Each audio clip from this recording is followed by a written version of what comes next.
urgence aujourd'hui à avoir des médiateurs entre le monde scientifique et le grand public. C'est aussi une exigence démocratique.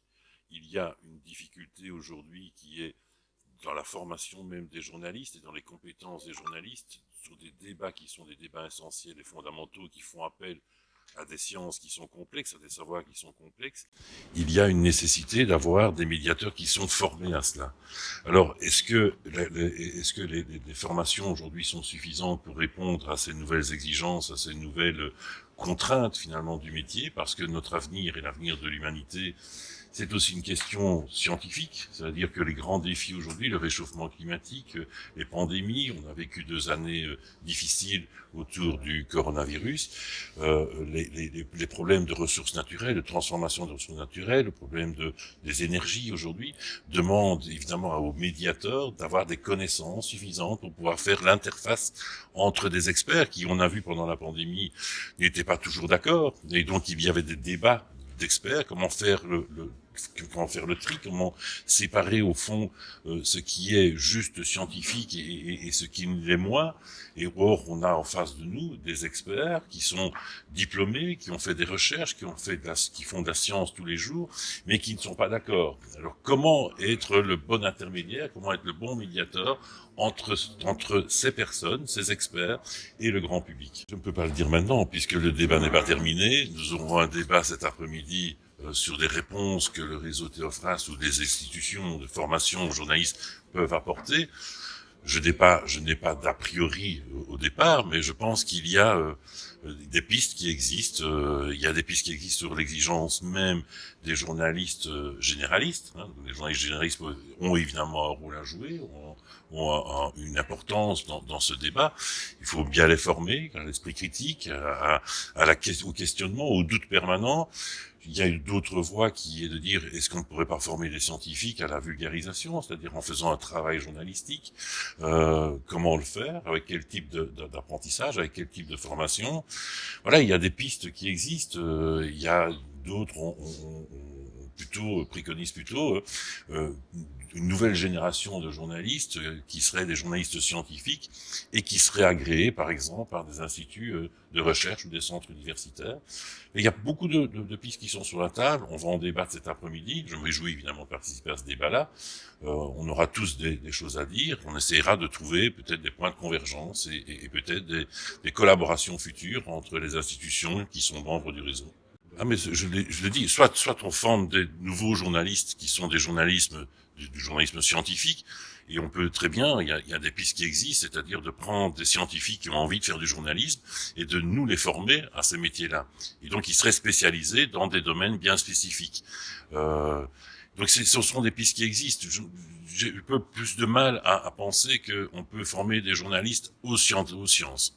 Parce que le journaliste vient du monde des sciences humaines d'une manière générale, vient du monde de la littérature, à la limite de la sociologie ou des sciences politiques, mais on a quand même peu de candidats qui viennent en venant du monde scientifique pur, je pense des mathématiciens, des physiciens, des biologistes ou des médecins, et peut-être qu'il y en a qui ont peut-être envie d'apprendre à être journalistes. Et donc former, créer de nouvelles peut-être formations pour ces personnes-là, et qui deviendraient une sorte de spécialistes des questions scientifiques à côté de ce qu'on connaît tous dans nos rédactions, des spécialistes de questions politiques, des questions de politique internationale et des choses de ce type-là. On pourrait effectivement former des scientifiques au métier de journaliste. Alors, la pandémie qui vient de se dérouler nous a montré l'urgence d'avoir des journalistes scientifiques. Avant la pandémie, on en parlait, et beaucoup de choses ont été faites avant cette pandémie, mais nous avons la preuve. Avant la pandémie, on a parlé des changement climatique, on a parlé de la question de l'environnement, on a parlé d'autres types de questions, mais la pandémie a montré qu'il faut des journalistes capables de trouver rapidement l'information parce qu'ils ont la capacité de le faire, parce qu'ils ont le réseau pour le faire, parce qu'ils ont l'attitude pour le faire et parce qu'ils ont aussi la possibilité de garder une certaine distance vis-à-vis de l'information qu'ils vont diffuser. Et donc, l'information scientifique, c'est pas une information réservée à une caste, à une classe de population. L'information scientifique que moi je veux prôner consiste à donner à tout le monde la capacité de comprendre ce qui se passe. C'est cela le but de l'information.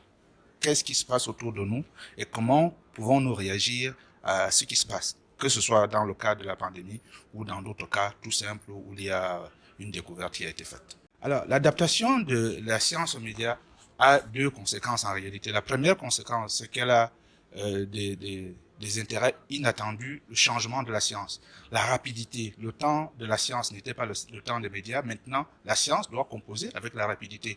Autrefois, quand un scientifique faisait une découverte, on la connaissait peut-être 2 ans après. Vous voyez, les prix Nobel sont souvent récompensés sur les travaux qu'ils ont fait il y a 10 ans, il y a 15 ans, alors que le temps des médias est celui de l'immédiateté. Maintenant, les scientifiques commencent à composer avec cette immédiateté. Les scientifiques commencent à composer avec le fait qu'il faut non pas seulement l'immédiateté, mais l'utilité. À quoi ça sert cette découverte? Ça a changé la science. Avant, les scientifiques s'intéressaient simplement d'être dans leur monde, de découvrir des choses et de les diffuser. Maintenant, quand ils découvrent une chose, quand ils la diffusent, il faut qu'ils disent à quoi ça sert. Et donc, il y a ce changement-là. Maintenant, de l'autre côté, il y a d'autres types de changements. Mais de l'autre côté, l'adaptation de la science aux médias change aussi les médias. Parce que les médias sont appelés à beaucoup plus de profondeur.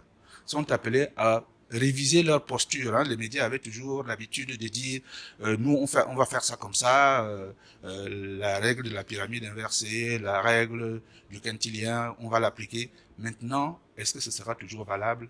Je ne sais pas. Et avec l'arrivée des médias sociaux, beaucoup de choses vont encore changer. Alors, être audacieuse. Les écoles de journalisme devraient être un peu plus audacieuses. On a toujours pensé que comme la science est quelque chose de hermétique, de fermé, de difficile, faire une formation en journalisme scientifique, qui pourrait venir? Peut-être qu'il n'y a pas de clientèle. Qui pourrait nous suivre? Peut-être qu'il n'y a pas de candidats. Je pense que maintenant, les écoles de journalisme ont dû voir que on a besoin, on aura toujours besoin, on a eu besoin les 2 dernières années de ces gens-là. Donc, être audacieux, être inventif. Les écoles doivent être très inventives parce que parfois on reste bloqué sur le fait qu'est-ce qu'il faut former? Est-ce qu'il faut former des littéraires à la science ou il faut former des scientifiques au journalisme? Je pense qu'il faut trouver des solutions adaptées aux circonstances. Il n'y a pas de solutions qui viennent d'en haut. Les gens qui ont peut-être un bassin de littéraires capable de faire le journalisme, c'est une bonne chose. Et l'inverse aussi est une bonne chose. Donc il n'y a pas une solution ex cathedra qui consiste à dire c'est ceci qui est la solution. Ah oui, on a un public de sciences. Ah oui, les gens s'intéressent à la science. Alors, on pense que les gens ne s'intéressent pas à la connaissance parce qu'on pense que la connaissance est quelque chose de tellement lointain, de quelque chose de supérieur, de quelque chose de différent. Mais non, la connaissance est la météo, et c'est quoi? La météo, c'est la connaissance diffusée à des gens tous les jours. Je sais pas moi, dire aux gens comment éviter une maladie, c'est quoi? C'est l'information scientifique qu'on leur diffuse. L'information scientifique est disponible. Nous n'allons pas seulement faire la science en parlant de satellites qu'on envoie à gauche et à droite, mais ça se peut. Et même dans ces satellites-là, si on parle de l'usage militaire des satellites, si on parle de l'usage militaire de quel type de choses, de l'usage militaire même des bactéries ou de toutes sortes de germes, ça intéresse les gens, ça intéresse. Votre vie fait partie de la science, votre mort fait partie de la science, votre quotidien fait partie de la science. Donc il y a un public. Maintenant, c'est aux journalistes quand même de faire l'effort d'accrocher ce public-là.